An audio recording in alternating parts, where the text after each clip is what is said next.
అందరికీ నమస్కారం. మొన్న ఉర్స, నిన్న లూలు, ఈరోజు మైరా. పేరు ఏదైనా పని ఒకటే.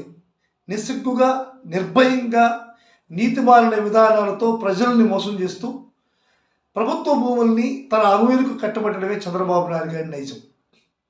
ఈరోజు 5 నెలలు కూడా నిండినటువంటి ఒక కంపెనీ, 15 లక్షలు కూడా మూలధనం లేనటువంటి ఒక కంపెనీకి 600 నుంచి 800 కోట్లు విలువ చేసేటువంటి 15 ఎకరాల భూమిని విశాఖపట్నంలో, 200 కోట్లు విలువ చేసేటువంటి ఒక భూమిని మచిలీపట్నంలో మైరా బే వ్యూ రిసార్ట్ పేరుతో దోచిపెట్టడం అనేటువంటిది చాలా ఘోరమైనటువంటి విషయం.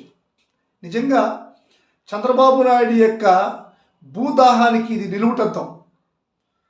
అందరూ మైమర్చాక, చీకటి పడ్డాక దీనిలో కరకట్ట వాటా ఎంతో అనేది దేవుడికే తెలియాలి.